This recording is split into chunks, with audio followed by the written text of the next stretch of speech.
Afternoon, sir. I can see you.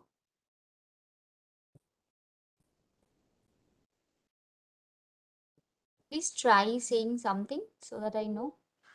Get it.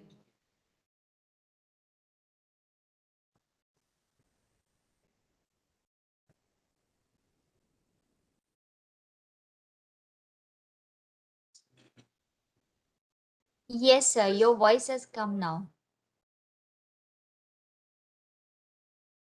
Good afternoon, sir. Can you hear me?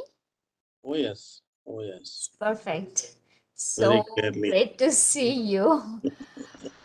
Thank you so much for joining. And welcome, warm welcome, sir, for joining us today. So, a warm welcome to all the participants also. We are really, really lucky to have Sir with us today. And I will just start it. One second.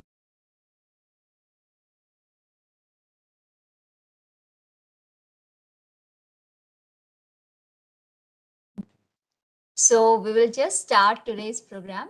Uh, Professor Gupta sir is also here with us. Yeah, join.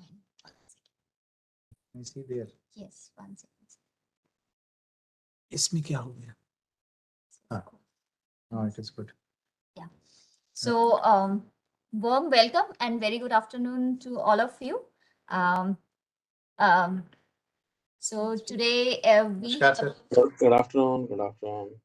Pleasure to see you. I'll just join from here. One second. Mhm.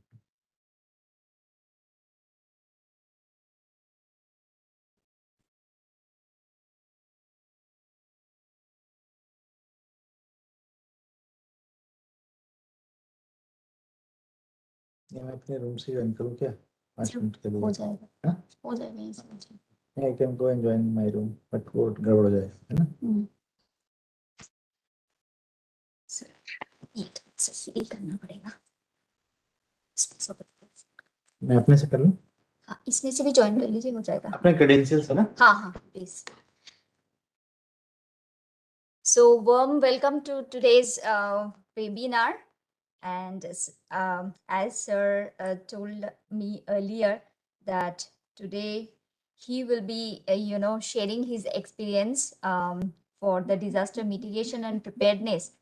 And he will give us the context from the Southeast Asia because he has a very extensive work experience.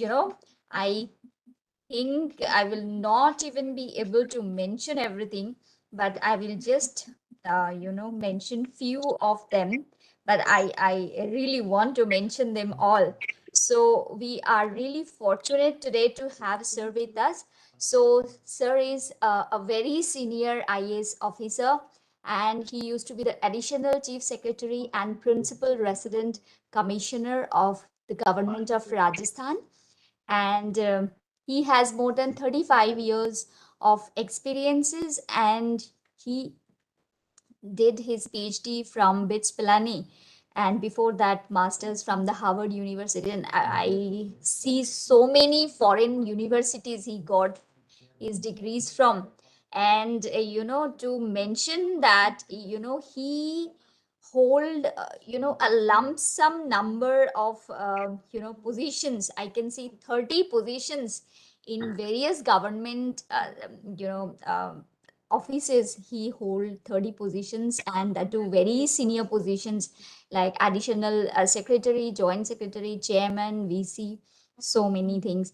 And he has a very long consulting experience, and these consultations are not the normal not with the normal agencies, but many of them, or I should say almost all of them, are international agencies like Asian Development Bank, World Bank, OECD, University of Maryland, Brookings, Washington, Ash Institute of Democratic Governance, Harvard, Divinity School, Harvard, Digital Leadership Center, Harvard, Syracuse University. I think I don't even know how to pronounce it. Then Lee Kuan Yew School of Public Policy, Singapore, East West Center, Hawaii, University of Nebraska, George Washington University, and Columbia University. So he also has achieved many awards and fellowships. Some of them are National Award for Excellence from NPC, National Productivity Council, National Award for Excellence from NABARD, Certificate of Merit from United Nations, Letter of Appreciation and Commendation from Chief Minister, Honorable Chief Minister of Rajasthan, from Harvard University also. He received Mason Fellow, and then, sorry, commendation certificate from Honorable Chairman Pay Revision Committee, Government of India. He was also in the teaching and academic field, where he used to be the professor of IP Hyderabad and adjunct faculties in NIFM Bhopal, IIT Madras, Thapar Institute, and Bates, Kota Technological University, Poddar College, University of Maryland, GW University of Washington, Columbia University, and Bates. He was also Vice Chancellor of Sanskrit University, Rajasthan, University of Rajasthan, RAU, Bates Pilani, IIT Chennai, Thapar Institute, Bates Pilani, and then National Institute of Financial Management, IIPA, IICA, Indian School of Business, and so many more. And he also has international academic exposure, as he was the team lead for United Nations Disaster Management Team, and then he was the consultant for urban poverty reduction with Asian Development Bank, resource person with World Bank, and a resource person with the University of Maryland. And he also has many scholarly presentations and publications in the international journals. And then he had around 39 research projects, and also um, so many research publications. I can't name them all. There are so many total, more than 32 research publication international level. So I don't think I can even end it, even if I talk about him for the entire day. He told me that he visited more than 30 countries. So we can't barely even think of that. So I will not take much time, but to start with, I will just request Professor Anil K. Gupta sir to kindly introduce sir, and talk a few words about sir. Can you make me finalist? Yes, yes, sir. One second.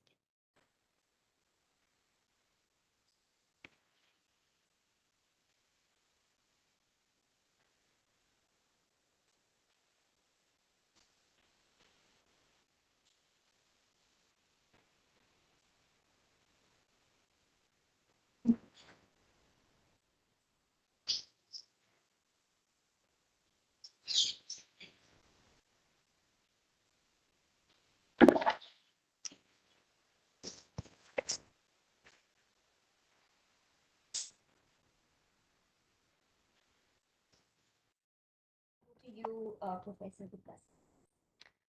Over to you, Professor Gupta sir. Very good afternoon, everyone. And first of all, good afternoon, and thank you so much, Sir Dr. Madhukar Gupta ji, uh, who is known to me for, I would say, past 17 years.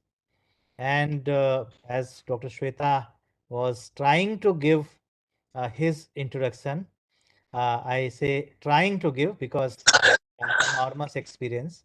And this topic is very, very important, because when India as uh, a country which is exposed to a number of disasters, is also trying to emerge as a leader in disaster risk reduction. And so first responsibility comes towards the reducing the disaster risk in South Asia. And South Asia region basically is prone to many disasters, including the coastal hazards, as well as hydrometeorological disasters, earthquake, and other disasters which are related with Hindu Kush Himalayan region, so landslides, earthquake, kind of things. But equally important is that South Asia is also on a very high pace of infrastructure development. So when infrastructure growth is very high, and there are challenges of migration, there are challenges of climate change and increasing poverty. So this complex is very important to understand and to address. So both aspects are important. How do we understand the risk? How do we understand the vulnerability? How do we plan the vulnerability reduction and disaster risk reduction intervention into our developmental planning across various sectors? And more particularly, how do we look at the effective coordination and leadership at local level issues, and then come up with a kind of a broader cooperation at national level, and also at various regional scales? I think that's very important. So it's very important that we listen to our experienced experts, and we listen to people who have lot of knowledge. So we have Madhukar Gupta ji who would be talking on this subject, and I also welcome all the participants. This program is also live on YouTube, so a large number of people are viewing this program on media, not across the country, but also across the boundaries. Also, many other countries participants are also there who are viewing this program. So I welcome Madhukar sir for sharing his experience on this very, very important topic. Once again, welcome you, sir, and over to you for your deliberation. And then we can take few questions also at the end. Over to you, sir. Thank you, Professor Gupta and Dr. Shweta, for having me here on the show. Sir आपकी आवाज नहीं आ रही, आ रही है? Okay, fine fine fine, no no, fine. This is sir आपका one. Frame टेढ़ा हो जा रहा है, तो आप जी जी. This is better. This is better. हाँ, आप ठीक है सर. जी सर, जी सर, जी sir. This is one area which is very close to my heart. Uh, Possibly because I take it to be a subset of development. I have been a development practitioner throughout my life, and disaster risk reduction, disaster mitigation, preparedness, and management has a lot to do with development. Before I came on the show, I was on television where we were discussing the Uttarkashi situation. And before I come to Uttarkashi as an example, it is something which is happening live. It is a delayed disaster. It is a slow disaster. So every disaster is special. Every disaster is unique. So when Shweta spoke to me after you introduced her to me, uh, we were deciding on the title of this talk, and I mentioned to her, I said, why should people in India or in the Indian region be interested in disaster mitigation and risk reduction? Primarily because of the reason that 25% of the world's population lives in South Asia. More than 16% of the world's population lives in India alone. This was one throughout history. It was a sub. It is a subcontinent. It is the Indian subcontinent, which has to be treated as a whole. So 25% of the world's population living in the Indian subcontinent, or what we call South Asia now, increases its vulnerability to disasters. Also, we have seen the rapid increase in population. We have grown 4 times in terms of population in the last 75 years, which again is a very serious issue, very, very serious issue. So, the more population we have, the more our vulnerability to disasters. Even a small event can trigger off a big disaster, leading to major loss of lives and property. When I was handling the Gujarat earthquake as team leader for the UN, we tried to simulate the same disaster 100 years earlier. There was an earthquake in the Bhuj region about 100 years earlier, and only 7 lives were lost. And it is said disasters may not kill, but the so called development may kill. So, with high rise buildings, with construction, concrete, brick and mortar, our susceptibility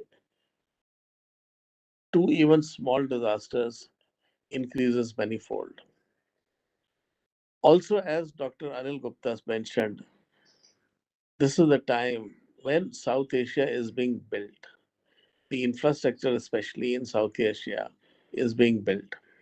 And we really need to be mindful about the kind of development that takes place in India or in South Asia.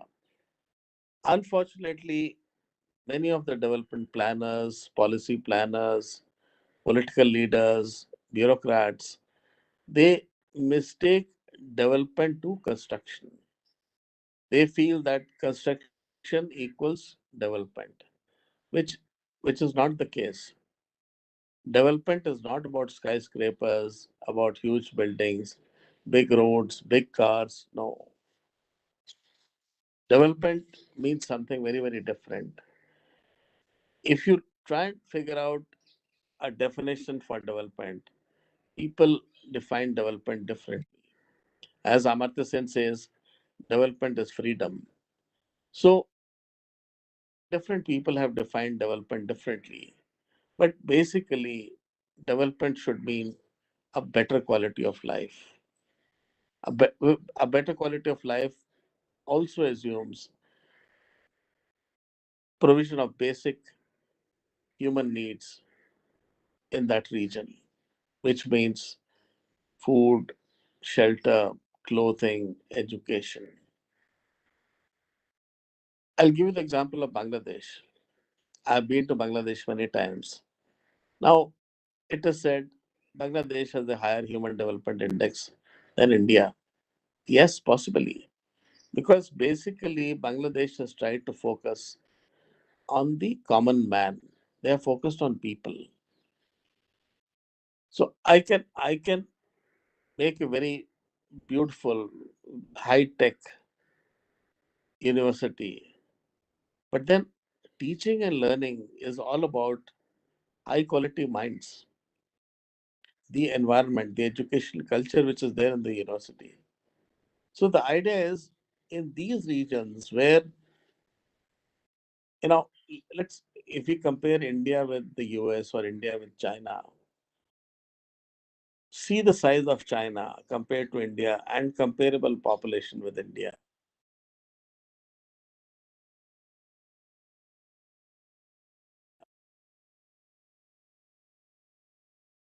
The US is nearly 4 times in terms of land compared to India, and nearly one-fourth in terms of population vis-a-vis India.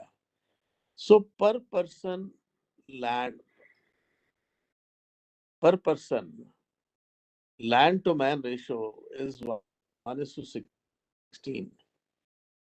So US has, assuming the same kind of technology, assuming the same kind of access to technology, US still has 16 times more resources than India. And it also has more resources because it has better technology. It has better access to resources. Let us say if you are mining something, better technology will give us access to more resources. So can we compete with the US? At the same time, as I said earlier, because we are highly dense as a region in terms of population, even smaller disasters trigger major loss of lives and property. When I was in one of the districts, we tried to simulate various kinds of disasters in a district. And we simulated nearly more than 30 disasters.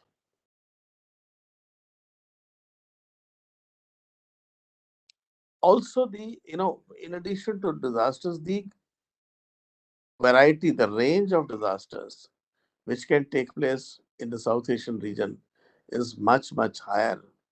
Because let us say we are mining. For example, the state where I've been working for the last so many years, Rajasthan has all kinds of mines. We don't take precautions while we are mining. We don't have the kind of safety equipment which other countries have. So, and when you're working, when you're mining minerals, obviously there will be accidents. And when you don't take the necessary precautions, you will have more loss of life and property. So, for the obvious reasons, disaster mitigation, prevention, preparedness, and management, our stake of the South Asian region is much, much higher as compared to other parts of the world. Having said that, I remember when the concept of the NIDM, NDMA, they were floated. I was a part of that team. So we were in a nascent stage as far as disaster mitigation and management was concerned. FEMA in the US had already been created. When I made my first presentation about the Gujarat disaster to FEMA in 2001, they were very curious to know what happened in the disaster because they wanted to learn. So, likewise, we need to learn from other disasters across the world. While I was in the US for 2 years, I also took two teams of students from MIT and Harvard. Post Katrina, Katrina happened while I was there. So, post Katrina, we worked with one blood bank and a nursing home to put them back on their feet. So, it was, and in addition to theoretical inputs that we got in this sector, in this area of disaster mitigation and management, we also learned hands-on what what to do in a disaster situation in a different part of the world. I remember when schools shut down in New Orleans. So they were discussing options. So somebody said, why not open schools in Walmart? Why not open schools in supermarkets? And when my turn came, I said, think of doing two shifts in a school. The morning shift closes at 2. The second shift can start at 2:30. We use the same infrastructure better. Likewise, my question was, if you open schools in supermarkets or in Walmart, the distance between toilets, Walmart is huge. Children can't go all the way half a kilometer. Superstores are really big. Would you expect children to walk for half a kilometer or one quarter of a kilometer to go to a toilet? So they think differently. Solutions are region specific. Solutions which may work in the US may not work in South Asia. Anything which is not cost effective will not work in South Asia. So we need to be very, very mindful of the resources that we have while we prepare for disasters and handle disasters in South Asia. During the tsunami, there's a study which is very well documented. I would really encourage you to read that. A village headman in South Arcot district in Kadalur in Tamil Nadu, out of passion, it was a coastal village, just out of passion, he encouraged people in his village to learn swimming. So practically the whole village knew swimming, including women. Only 8 lives were lost in that village in that huge tsunami. whereas other villages were much badly affected. As a very junior officer in Tamil Nadu in the late 80s, there was a standardized drill. The moment the moment there is a cyclone warning, you evacuate people. There are SOPs which have been working for years together. So you improve upon those SOPs. And look at Florida. Every year, not once, many times in a year, they have hurricanes, they have flooding, except they also have droughts. Possibly, except droughts, they have all kinds of disasters.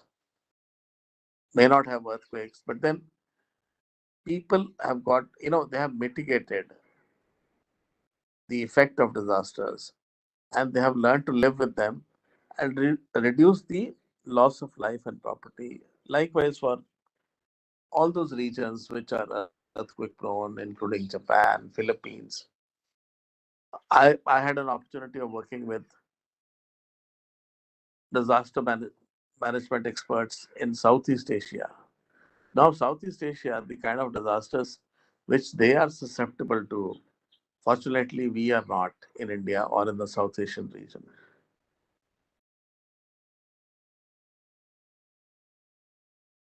Different disasters, the way disasters pan out, a lot of similarity is there, but they are also dissimilar in many ways.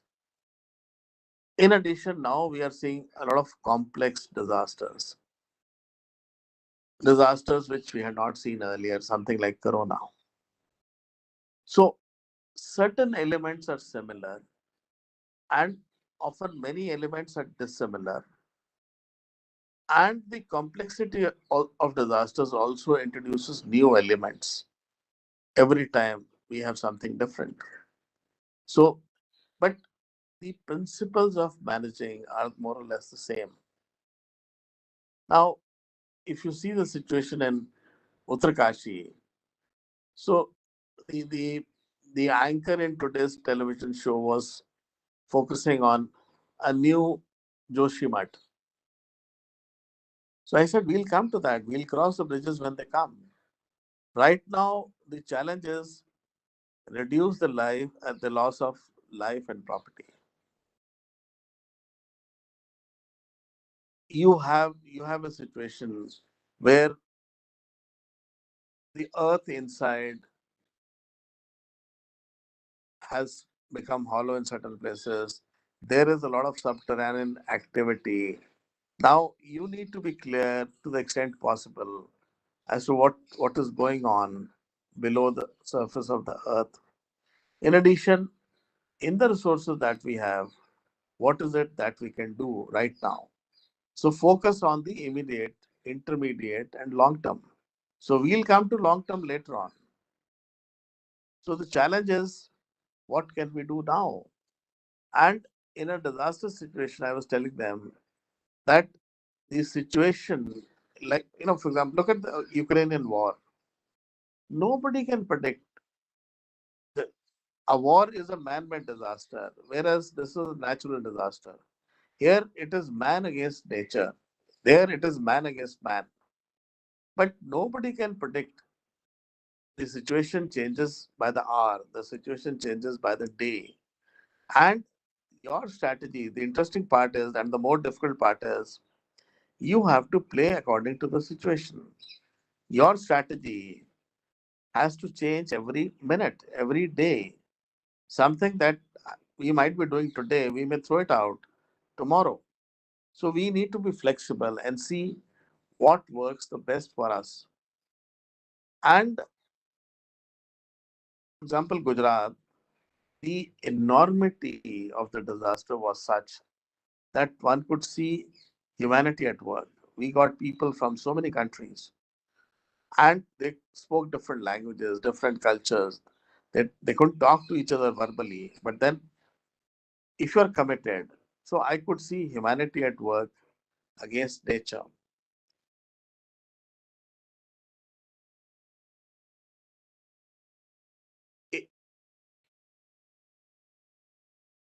it is really also, I would talk about the contributory role. For example, Joshimat also, after Uttarakhand was declared a state, it's been about 20, 23 years. So many people have migrated to Uttarakhand. So many people from outside Uttarakhand have invested in Uttarakhand, built hotels, built buildings. Now they say buildings are required. Even in that eco-fragile zone, it is, even Delhi is in seismic zone 4. Uttarakhand is in seismic zone 5. Anything happening any day. We have already seen what has been happening in Uttarakhand over the years. 2013, later on floods. So any so-called construction, I don't think I would like to call it development. Development is a very nebulous word. People have been using, political parties, politicians, governments have been using and misusing this word. I would call it construction. Now, somebody was saying that if you don't make hotels, it will compromise tourism. Why not promote homestays?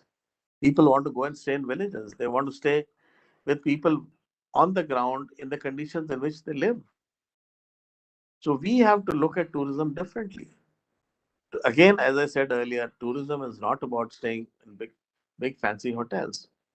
It is the maximum value a tourist will get is when he stays with people who are already living there. So we have to look at development also very, very differently.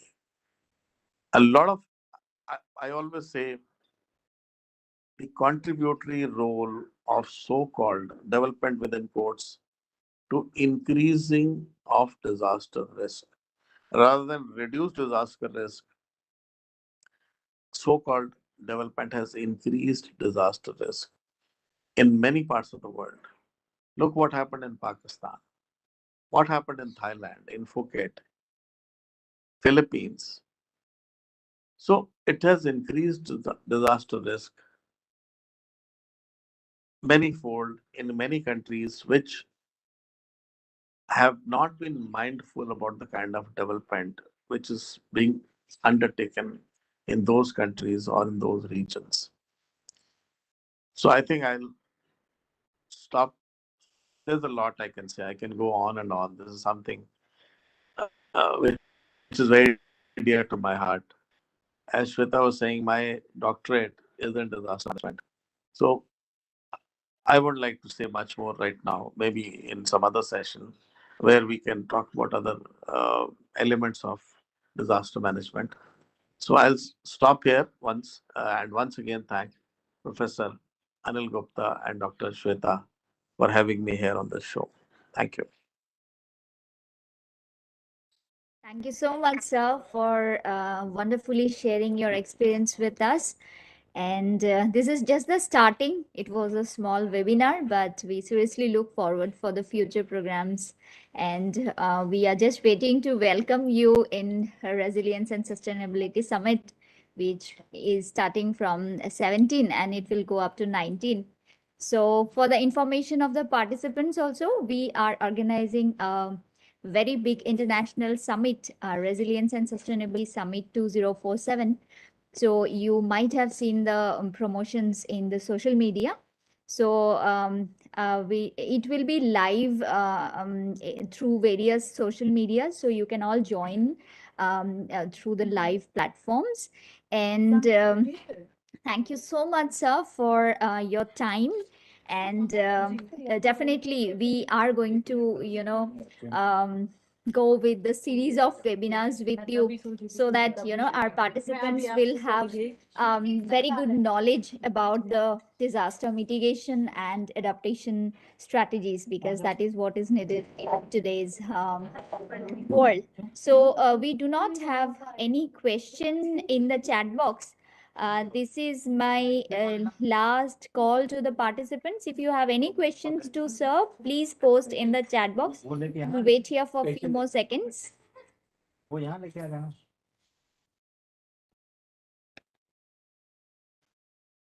I don't see any question, or I don't see anyone typing any question here.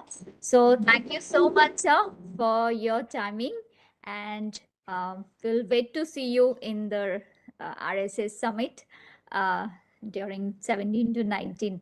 See you there, sir. Thank you so much. And thank you all the participants. Please go back to the NIDM portal and give your feedback, and then only you'll be able to download your certificates from there. It will take 2 to 4 days time to generate the certificates, and then you'll receive your certificates. A very good day to all of you. Thank you so much for joining. See you all. Thank you. Thank you.